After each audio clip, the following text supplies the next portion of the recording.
Welcome to this episode 50 of 50 Ways to Succeed at Work, where you hear stuff about ways to succeed even the most well-intentioned colleagues, advisors, careers officers and HR departments may never get around to mentioning. Today's episode is on integrity wins. Showing integrity is a sure way to build your reputation. Do you know who the planet's most successful business person is? One view is that it's Warren Buffett, the legendary investor and CEO of Berkshire Hathaway. Elon Musk, the wealthiest man in the world of Tesla, SpaceX and Twitter fame, might want to disagree. These exceptional individuals, though, are in sync and agree on the importance of integrity in running a successful enterprise. Here's the sage of Omaha, Mr. Buffett, who's hired countless people talking about the qualities that you need to succeed. And it gets down to a bunch of qualities that, interestingly enough, are self-made. I mean, it's not how tall you are, it's not whether you can kick a football 60 yards, it's not whether you can run the 100-yard dash in 10 seconds, whether you're the best-looking person in the room. It's a whole bunch of qualities that really come out of Ben Franklin or the Boy Scout code or whatever it may be. I mean, it's integrity, it's honesty, it's generosity, it's being willing to do more than your share. It's just all those qualities that are self-selected. Buffett also says that what matters about selecting recruits is that they have integrity. He calls this the most critical hiring trait you want in an employee. We look for three things when we hire people, says Buffett. We look for intelligence, we look for initiative or energy, and we look for integrity. And if they don't have it, you end up with someone lazy and stupid. Musk, too, has strong views about the importance of integrity. In a long mail to all his car employees, he claimed, "There is nothing that matters more than integrity as a company." Integrity means that you live by a set of ethical and moral principles. These are so important that they cause you to do the right thing, no matter the circumstances. The internet has countless tales about people who show integrity in their work. One that struck me is about a well-known golfer refusing to cheat by moving a lost ball. "But nobody would have known that you've done it," commented a companion. "But I would have known," came the celebrity golfer. When people realize you have integrity, they see someone who's trustworthy and who's willing to trust others. You come across as someone who does the right thing, even though, like that golfer, no one is watching. As a person of integrity, you'll be scrupulous about adhering to company standards and policies. You'll also value truth and honesty in the workplace. Integrity is the best of you. It never gets lost, though it does go absent sometimes without leave. Your integrity goes missing when you lose sight of your moral compass. You get it back when you're on the right path. Since the emergence of humans, people have been talking and arguing about integrity and what it means. So let's do some time traveling. Come with me in this specially built time machine to a few hundred years ago in the 16th century to meet the famous Sir Francis Bacon.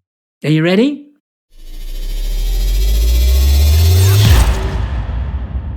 He's an English Renaissance political leader and philosopher. We still remember him in our country for putting science on the map. He did it by developing what we now call the scientific method.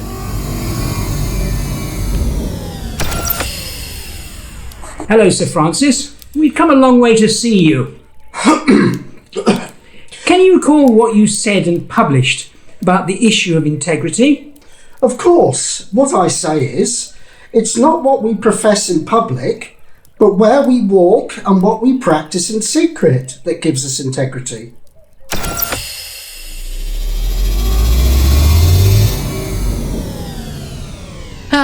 It's good to be back again. As Sir Francis pointed out, what we practice in secret shows integrity. Like that golfer, integrity comes from within. You do what's right, even when no one is watching.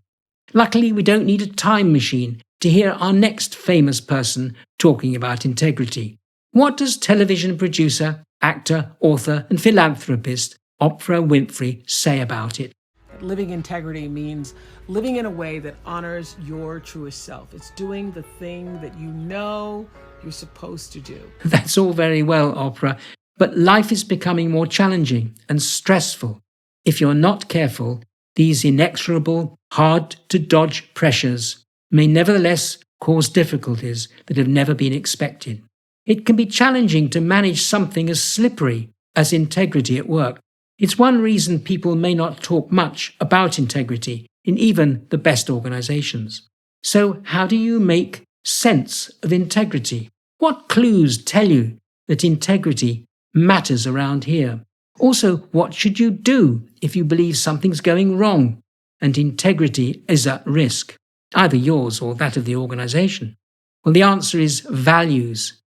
These are the starting point for unraveling this puzzle.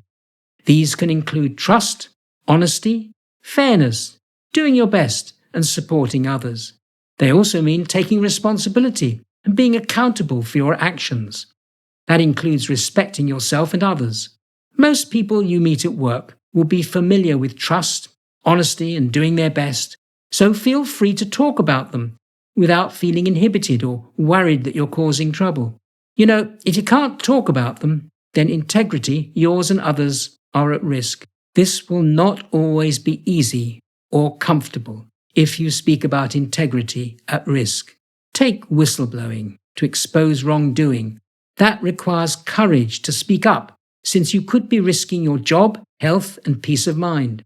It would help if you had the courage, since not everyone in your organization may view integrity as the gold standard of behavior. Speaking up and challenging other people's integrity can, though, be career limiting. Do it and you may have to produce the unwelcome evidence of integrity at risk. Providing that kind of information can expose the behavior of colleagues or even an entire enterprise. You can hardly expect to win a popularity contest by doing that. You can also look for guidance from your employer on what ethical behaviors it expects. Many employers go to great length to stress the importance of integrity at work. For example, they may create systems such as a suggestion box or a special phone line for reporting ethical concerns. Or more positively, they may write to thank you for doing things which exhibit ethical behavior. For example, supervisors sometimes acknowledge that individuals have been publicly or privately showing integrity. If you've been following my 50 Ways to Succeed at Work series, you've heard about 49 factors contributing to your success at work. The last of the 50 today concerns integrity and how it contributes to your success. I'd hesitate to choose any of the 49 topics as the most important, but if I had to choose one, it would be today's 50th, showing integrity at work. So what 3 actions am I proposing? First, get clear in your mind what you mean by integrity and the values it represents. Second, check what your organization sees as the rules of integrity and how specific behaviors show them in action. And thirdly, be extremely cautious about challenging others on their integrity. Realize that this may not turn out well. And my takeaway from all of this? Well, integrity is the most critical factor you can show at work. It will build your reputation and personal brand and aid your success and search for it. Thank you for listening to 50 Ways to Succeed at Work. There's more to come. Stay with me. I'll be back soon. Bye for now.